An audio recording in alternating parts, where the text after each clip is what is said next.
Hello everyone. आज इस video में हम करेंगे आरबीआई प्रीलिम्स का प्रीवियस ईयर क्वेश्चन, जिसमें ये दिए गए टॉपिक्स पूछे गए थे: puzzles, direction, blood relation, syllogism, inequality और मिसलेनियस। इस वीडियो को मैं 2 पार्ट में डिवाइड करके पहले वाले पार्ट में, जो ये वाला वीडियो है, उसमें मैं पजल्स जो दी गई थी वो कवर कराऊंगी। पजल्स थी मंथ बेस्ड, सर्कुलर अरेंजमेंट और पैरेलल रो। वीडियो स्टार्ट करने से पहले मैं बताना चाहूँगी कि रीजनिंग कीड़ा यही नाम से ही टेलीग्राम चैनल बनाई गई है, जिसमें डेली बेसिस पे आपको प्रीलिम्स लेवल और मेंस लेवल की पजल्स सॉल्व करने के लिए दी जाती है, जिसके सल्यूशन कुछ ही घंटे में दे दिए जाते हैं। तो आप उस चैनल को ज्वाइन करिए ताकि आप डेली बेसिस पर प्रैक्टिस कर सकें और आपको सल्यूशन भी मिल जाए। तो हम ये फर्स्ट क्वेश्चन जो रीजनिंग का है वो स्टार्ट करते हैं पज़ल का। मंथ बेस पज़ल दी गई है, 8 पर्सन्स दिए गए हैं, 8 मंथ्स दिए गए हैं। तो सबसे पहले इस पज़ल में हमें बनाना होता है कॉलम, तो हम बना लेते हैं।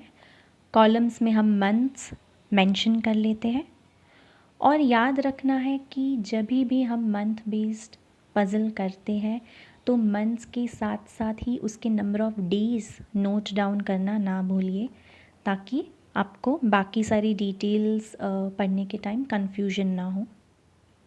तो हम यहाँ पे सारे 8 मंथ्स लिख देंगे: जनवरी, मार्च, अप्रैल, मई, जुलाई, अगस्त, सितंबर, अक्टूबर, और उसके साथ साथ ही उसके लेफ़्ट हैंड साइड में हम इस पर्टिकुलर मंथ के नंबर ऑफ़ डेज़ लिख देंगे: जनवरी 31, मार्च 31, अप्रैल 30, मई 31, जुलाई 31, अगस्त 31, सितंबर 31 और सितंबर 30, अक्टूबर 31। अभी हम फिर से क्वेश्चन की ओर जाते हैं और नेक्स्ट डिटेल पढ़ते हैं। यहाँ पर दिया गया है कि 3 persons attend meeting between T and P who. अभी ये हु पी के लिए दिया गया है कि पी जो है वो 30 डेज़ में ही मीटिंग अटेंड करता है। तो ये एक तरीके से फिक्स हमें डिटेल मिल गई है। तो और यहाँ पे दिए गए मंथ्स में 30 मंथ्स वाले भी 2 ही मंथ हैं, एक है अप्रैल और दूसरा है सितंबर। तो एक बार हम पी को अप्रैल मंथ में लिखेंगे और दूसरी बार सितंबर मंथ में। और पी और टी के बीच में 3 पर्सन्स हैं, तो फर्स्ट पॉसिबिलिटी में टी सितंबर में, सेकंड में अप्रैल में। नेक्स्ट डिटेल है W attend meeting before V and after R. अभी ये फिक्स डिटेल नहीं है, तो हम इसे फ़िलहाल साइड में नोट डाउन करेंगे। जो भी फिक्स डिटेल नहीं होती है, कोशिश करिए कि उसको पॉसिबिलिटी लेके नहीं, साइड में लिख दिया करें, ताकि सबसे पहले फिक्स डिटेल दिखने के बाद फिर आप उसको यूज़ कर सकते हैं। तो यहाँ पर दिया गया है कि W के पहले R है और बाद में V है। नेक्स्ट डिटेल हमारी दी गई है there are as many persons attend meeting before P as after Q, यानी P के पहले उतने ही लोग हैं जितने Q के बाद है। तो हम ये भी फिक्स डिटेल है, तो दोनों पॉसिबिलिटी में हम Q बना देंगे। तो फर्स्ट पॉसिबिलिटी में हम Q को लिखेंगे अगस्त में और सेकंड पॉसिबिलिटी में हम Q को लिखेंगे मार्च में। ठीक है, इस तरह P के पहले और Q के बाद सेम नंबर ऑफ़ पर्सन्स हो जाएंगे। नेक्स्ट डिटेल क्वेश्चन में दी गई है you attend meeting before S and after Q। ये भी फिक्स नहीं है, तो हम इसे साइड में नोट डाउन करेंगे कि U जो है वो S से पहले है और U के पहले Q है। S attend meeting before V and after W who doesn't attend meeting in May. ये हु W के लिए दिया गया है कि W जो है वो मई में मीटिंग अटेंड नहीं करता है। W के बाद S है और S के बाद V है और W मई में मीटिंग अटेंड नहीं करता है। अभी फर्स्ट पॉसिबिलिटी में अगर हम देखते हैं तो W जो है वो में नहीं करेगा और W के नीचे S और V तो आएंगे, प्लस W के ऊपर भी R आना है। तो हम फर्स्ट पॉसिबिलिटी में W को जुलाई में तो नहीं ले सकते क्योंकि S और V फिर उसके नीचे नहीं आएंगे, तो हम W को मार्च में लेंगे, ठीक है, ताकि W के ऊपर R भी आ जाए और नीचे S और V भी आ सकते हैं। तो W हम मार्च में लिखेंगे, R भी लिख देंगे क्योंकि R के लिए एक ही जगह है। सेकेंड पॉसिबिलिटी में हम W मई में नहीं ले सकते, जुलाई में लेंगे तो अगस्त और अक्टूबर में SV आ जाएगा, ये भी कंफर्म है। और R के लिए फिक्स अभी नहीं है, ठीक है। अभी नेक्स्ट डिटेल, लास्ट डिटेल जो दी गई है वो दी गई है कि Q के ऊपर, Q के नीचे U है और U के नीचे S है। तो फर्स्ट पॉसिबिलिटी में तो Q के नीचे U और S दोनों पॉसिबल ही नहीं है, तो फर्स्ट पॉसिबिलिटी तो रूल आउट हो गई, फर्स्ट पॉसिबिलिटी हमारी कैंसिल हो गई। सेकेंड पॉसिबिलिटी में U के नीचे S और U के ऊपर Q लिख दिया और बचा हुआ है R। तो ये हमारा कंप्लीट हो गया है मंथ बेस्ड पज़ल। अभी हम हमारे नेक्स्ट क्वेश्चन की ओर बढ़ेंगे जो कि है पैरेलल रो। तो यहाँ पर 10 पर्सन्स दी गए हैं 2 रो में, एक है रो 1, एक है रो 2। रो 1 जो है वो नॉर्थ फेसिंग है और रो 2 जो है वो साउथ फेसिंग है। तो ऐसे क्वेश्चंस में सबसे पहले नोट डाउन किया करो रो 1 और रो 2, और रो 1 में कौन से अल्फ़ाबेट्स है वो, और रो 2 में कौन से अल्फ़ाबेट्स है, कौन से लेटर्स है वो मेंशन कर दिया करो, ताकि हमें बार बार क्वेश्चन में ना देखना पड़े कि ये लेटर कौन से रो में था, ठीक है। तो सबसे पहले हम रो को मेंशन कर देंगे और रो को भी उसी तरह मेंशन करना है जो उसकी डायरेक्शन है। सपोज़ साउथ फेसिंग है तो वो रो ऊपर लिखेंगे, नॉर्थ फेसिंग है तो वो रो हम नीचे लिखेंगे। जैसे यहाँ पर रो 2 जो है वो साउथ फेसिंग है, इसलिए हम रो 2 पहले लिखेंगे, और रो 1 नॉर्थ फेसिंग है तो रो 1 बाद में लिखेंगे। और करस्पॉन्डिंग रो के लेटर्स भी हम लिख देंगे, PQRST साउथ है और ABCDE नॉर्थ है, ताकि हमें आसानी हो। नेक्स्ट दी गया है डिटेल दी गई है कि 2 पर्सन बैठते हैं P और R के बीच में और R फेस करता है A को। तो P और R साउथ फेसिंग है तो P और R को हम डिटेल में भी ऊपर ही लिखेंगे, ठीक है। P और R के बीच में 2 पर्सन्स हैं और R is facing A, okay. तो ये हमारी फर्स्ट डिटेल लिख दी।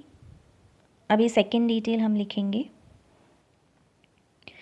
D sits second to the right of C who does not sit next to A, ठीक है।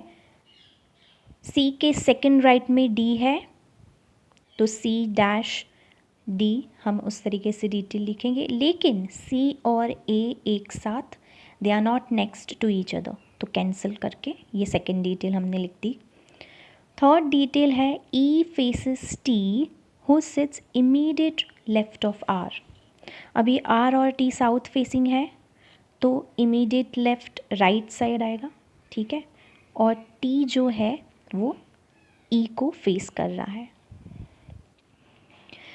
Last B faces the person who sits immediate left of Q। तो Q south में है, Q का immediate left right hand side आएगा और उसको B face कर रहा है। तो ये हमने सारी हमारी डिटेल्स लिख दी। अभी हम बनाना शुरू करेंगे। तो हमारी पहली जो डिटेल है P और R के बीच में 2 है, तो हम उसकी 2 पॉसिबिलिटीज़ बना देंगे। एक बार P को पहले लेंगे और एक बार हम R को पहले लेंगे, और R को A फेस कर रहा है वो भी हम बना देंगे। अभी जो हमारी एकदम लास्ट डिटेल जो है, R के लेफ्ट हैंड साइड में T है और T को फेस कर रहा है E। हमने 2 डिटेल्स दोनों पॉसिबिलिटी में बना देनी है। नेक्स्ट हम डिटेल लेंगे सबसे पहले सी और डी का पहले नहीं लेंगे, हम सबसे पहले लेंगे क्यू के लेफ़्ट में जो है उसको बी फेस कर रहा है। तो जो फर्स्ट पॉसिबिलिटी है, हम उसमें आर के राइट हैंड साइड तो क्यू नहीं ले सकते, क्योंकि ए की जगह फिर हम बी नहीं बना पाएंगे। तो हमें पी के राइट हैंड साइड ही क्यू को लेना पड़ेगा। ठीक है, तो हम क्यू को पी के राइट हैंड साइड लेंगे और बी ए के लेफ़्ट में। सेकेंड पॉसिबिलिटी जो है उसमें हम एंड्स में तो क्यू को बना ही नहीं सकते, क्योंकि इस एंड से बनाएंगे तो बी नहीं आएगा, और राइट 5 ही मेंबर्स है एक रो में, तो इस एंड में भी नहीं आ सकता क्यू, तो क्यू के लिए एक ही पोजीशन बची और पी को फेसिंग बी हो जाएगा। हमारी लास्ट पॉसिबिलिटी है सी और डी के बीच में एक गैप है जो फर्स्ट पॉसिबिलिटी में बन ही नहीं सकती, रूल आउट हो गई। सेकंड पॉसिबिलिटी में सी और डी के लिए एक ही जगह है, बी के लेफ़्ट हैंड साइड में सी आएगा और डी बी के राइट हैंड साइड आएगा। ठीक है, और बचा हुआ है एस। तो हमारी ये पज़ल भी कंप्लीट हो गई पैरेलल रो वाली। अब हम हमारे नेक्स्ट क्वेश्चन पे चलते हैं, जो कि है सर्कुलर अरेंजमेंट। ठीक है, 8 पर्सन्स है और सारे के सारे सेंटर में ही देख रहे हैं। A sits second to the left of B. ठीक है, ये फिक्स डिटेल है, इसलिए हम ये डिटेल को डायरेक्टली सर्कल में लिख देंगे। ठीक है, कि A sits second to the left of B. A और एच के बीच में 2 ही पर्सन्स है। ठीक है, तो हम दूसरा सर्कल बनाने की ज़रूरत नहीं है, हम एक ही सर्कल में एक बार इनसाइड लिखेंगे, एक बार आउटसाइड। ठीक है, ठीक है। अभी हमारी नेक्स्ट डिटेल दी गई है कि जी जो है वो एच के थर्ड राइट में है। तो जो आउटसाइड वाली पॉसिबिलिटी है वो तो यूं ही कैंसिल हो गई, क्योंकि एच के थर्ड राइट तो ए है, तो हम जी को नहीं बना पाएंगे। तो अंदर वाली पॉसिबिलिटी को लेंगे तो हमें जी एच के थर्ड राइट यहाँ पे मिलेगा।